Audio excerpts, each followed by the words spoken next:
আজ ভাঙড়ে হাই মাদ্রাসা অভিভাবক প্রতিনিধি নির্বাচনের অভিভাবকরা যে নমিনেশন করবে তার দিন ছিল। ইন্ডিয়ান সেকুলার ফ্রন্টের পক্ষ থেকে 6 জন অভিভাবিকাকে ঠিক করা হয়েছিল এই অভিভাবক নির্বাচনে প্রতিদ্বন্দ্বিতা করার জন্য। আমরা খবর পেয়েছিলাম ইতিপূর্বেই যে এখানে তৃণমূল কংগ্রেস শওকত মোল্লার নেতৃত্বে একটা অরাজকতা করতে পারে, নমিনেশনে ডিস্টার্ব করতে পারে। আমরা লোকাল প্রশাসনকে জানিয়েছিলাম, লোকাল প্রশাসনকে বলেছিলাম আমরা যে প্রয়োজনে তাহলে আমরাও জমায়েত করব।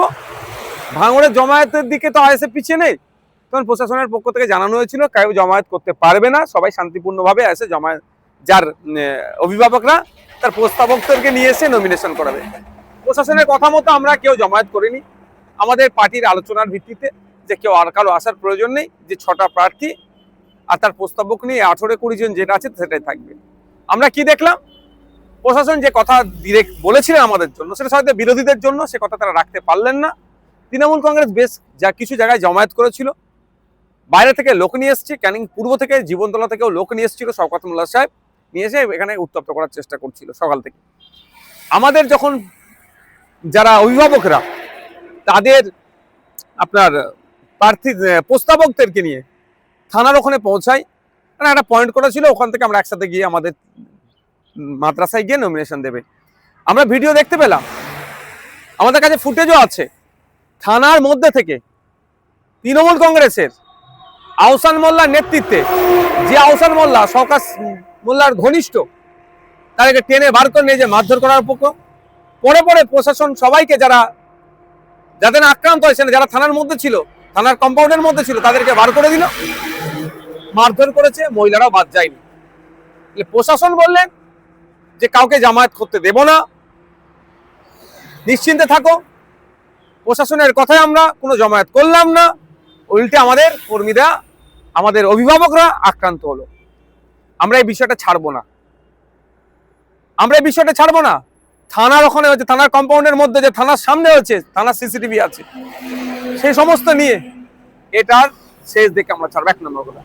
2 নম্বর কথা হচ্ছে, শওকত সাহেব গণতন্ত্রের কথা বলে, শওকত সাহেব বাংলার কথা বলে, অনেক গল্প শোনায়, বিনা একটা সামান্য মাদ্রাসা নির্বাচন, ভাঙড়ে নাকি আইএসএফ শেষ হয়ে গেছে, ভাঙড়ে নাকি আইএসএফ নাই, তাহলে একটা শওকত সাহেবরা তো পারতো, সুযোগ ছিল অভিভাবক নির্বাচনে অংশগ্রহণ করা, যে আইএসএফ কটা অভিভাবকদের ভোট পাই বা তৃণমূল কটা ভোট পাই, এটাও তারা চেক করতে পারতো। যদি আইএসএফ শেষই হয়ে যেত তাহলে আমাদেরকে ডিস্টার্ব করতো না।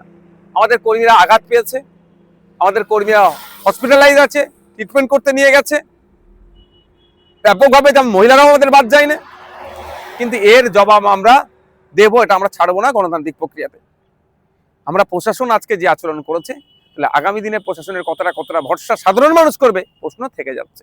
এবার আসা গেল শওকত মোল্লা সাহেব এখন একটা বোম মেরেছে, আইএসএফ এর নামে দোষ দিয়ে দিচ্ছে। আমরা ভুলে যাচ্ছি না, 1 মাস অতিবাহিত হয়নি, রাজ্জাক খাকে যখন খুন করেছিল, সে স্পটে দাঁড়িয়ে শওকত সাহেবকে বলেছিল আইএসএফ এর কাজ, নওশাদ সিদ্দিকীদের কাজ। আর গ্রেফতার কে হলো? শওকত ঘনিষ্ঠ মুফাজ্জল থেকে শুরু করে তৃণমূলের একাধিক নেতারা গ্রেফতার হলো। এক্ষেত্রেও পুলিশ যদি সঠিক তদন্ত করে কারা বোমাবাজি করেছে, কারা ভাঙড়কে উত্তপ্ত করার চেষ্টা করছে, তাহলে দেখা যাবে শওকত সাহেবের ঘনিষ্ঠ লোক অ্যারেস্ট হচ্ছে, গ্রেফতার হচ্ছে বোমাবাজির কারণে। শওকত সাহেব দ্বারা যখন গণতন্ত্র আক্রান্ত বিপন্ন, সেই সময় শওকত সাহেব দেখছেন একটা বোমাবাজি করিয়ে দিয়ে আইএসএফ এর নামে দোষটা চাপিয়ে দেবো। বাংলার মানুষও বুঝতে পারছে, ভাঙড়ের মানুষও বুঝতে পারছে ভাঙড়ে কে অশান্তি করছে এবং নটোরিয়াস ক্রিমিনাল সার্টিফিকেট কার আছে আর কে বোমবাদী, এই সার্টিফিকেট মমতা ব্যানার্জি দিয়েছে। তবে এই নোংরামি, এই অরাজকতা, এই অগণতান্ত্রিক পরিবেশ বেশি দিন আর নয়।